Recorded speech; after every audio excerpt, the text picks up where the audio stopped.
Hey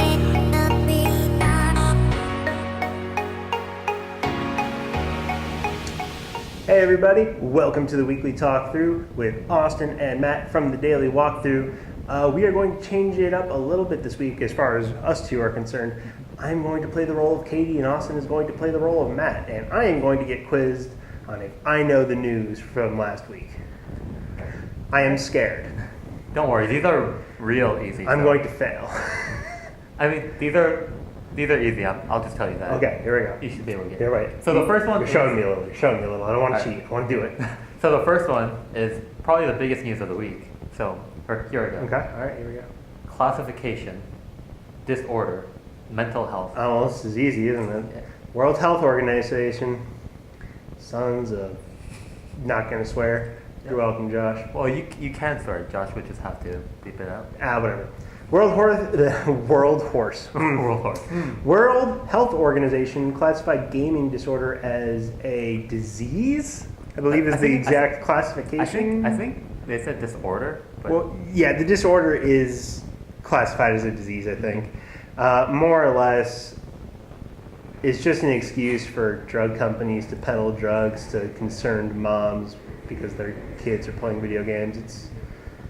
It's a bunch of crap. I think my favorite part about the whole thing was the BBC had this big story, and they had someone who plays more than 20 hours of video games a week on air. Those are some rookie numbers. You got to pump those numbers up, kid. You pump those freaking numbers up. Are you kidding me? yeah, that's nuts. I work a full-time job, and I still play games at least like 40 hours a week. Oh my god, you're killing me! Get the f*** out of my room! I'm playing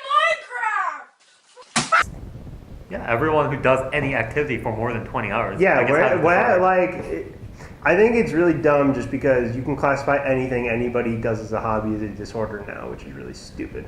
And the thing is, gaming is getting this treatment because it has like a negative light, I suppose, from the mainstream news and the general public.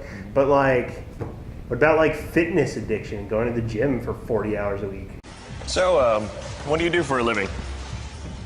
I lift things up and put them down. I know people like that. That's not even like I know people who do that. And that's also an addiction as well. Like, but that one's not considered a disorder because going to the gym is, healthy. Yeah. But whatever. Why don't you understand that addiction is addiction? It doesn't really matter which form you put it through. Well, so as far as I'm concerned, like, it's not final. Like, they can still like change what's going to happen. I don't think so. I think at this point they've now.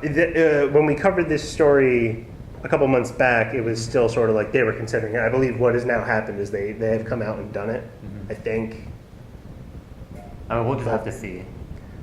But I'm 1-0. Yeah, So let's keep going. Nobody's happy about that. I'm not happy about that one. So let's go on. More cheery topic. All right. maybe.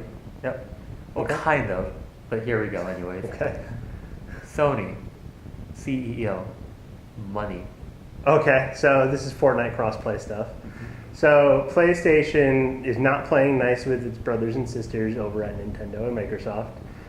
The game that has spurned all of this is Fortnite. However, this has been a much bigger and longer issue than just Fortnite. Sony does not like crossplay across consoles, while sort of Microsoft and Nintendo are both sort of cool with it.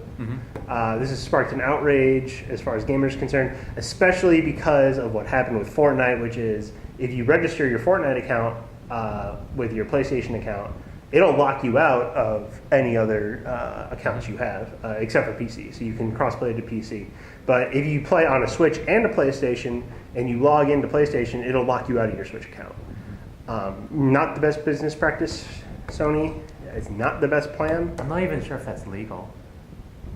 I don't know the legality of that situation. But No one likes it. they're being pressured a lot online, so maybe we'll see that change soon.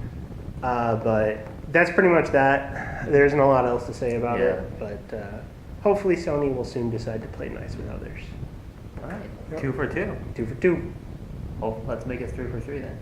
All right. So the next one is development, partnership, Microsoft. Development partnership, Microsoft. Okay, well, You want another word? the first thing that comes to mind is the Crackdown 3 thing. Yep, that's exactly it. All right, cool. So the Crackdown 3 thing is more or less Microsoft kicked the studio that sort of, I don't know if it was like conceived the game, but had been working on the game this entire time. They kicked them off the project. So, studio reagent. Yeah. Is that how it's pronounced? I thought it was like Ragent. I don't know what it is. Either way. Yeah, it was weird, I guess, because Crackdown 3 got delayed. So I suppose that this was probably the reason. So I guess I don't know what studios now, or if like Microsoft is now just first party handling everything. But it's interesting. Yeah, it's weird. And the company's Twitter has been silent for a long time. Its website is also just gone, I believe. Yeah. They're just pretty much silent now. Yeah, it's weird. It's weird that they've been working on a game for a pretty long time, and then I don't know when the plug actually got pulled. The news, of course, came out on you people watching last Friday. For us today, it's definitely strange to just sort of get a project that big yanked out from under you. So we'll stay tuned. We'll see what happens next, and hopefully Crackdown 3 doesn't have any more delays and it can come out on time. Yeah. But that's that. So you got one more, two more? One more. So one more very short and sweet topic. Mm-hmm. So okay, here we go. Calm before the storm. Teaser. Overwatch. Oh, okay. So this is the teaser that Overwatch threw out on Twitter last Thursday, or for us yesterday, where they more or less leaked Hammond as their next hero. That's just speculation. They didn't really say anything. Of course, yeah. Nothing was direct about it, but the Reddit detectives got to work, and that's pretty much what they did, more or less. So we can expect that. I don't know. It was leaked last week, so I'd imagine, I don't know, maybe in a couple of months we'll actually But this was see actually the hero. from the official Twitter? Yeah, no, it was from the official Play Overwatch Twitter. It was like a little 6-second video where nothing, it was like a static video. Yeah, it just showed like a background of a wall, basically. I remember looking at it this morning, and the first response was like, "You cannot just do this with no context." And then they responded to it, and they were just like, "Oh, but we totally did." And I was like, "Well, that explains that whole thing, doesn't it?" They teased something, gave it no context, and other people figured it out. Worked it to go. Great marketing right there. Yeah, well, interaction, right? But I guess I went 4-0, so easy peasy. Come on, Katie. I can do it, clearly. Nice and easy. Shots fired. Okay, and that is it for the Weekly Talkthrough this week. Again, this is Austin and Matt with the Daily Walkthrough with your Weekly Talkthrough. Good night.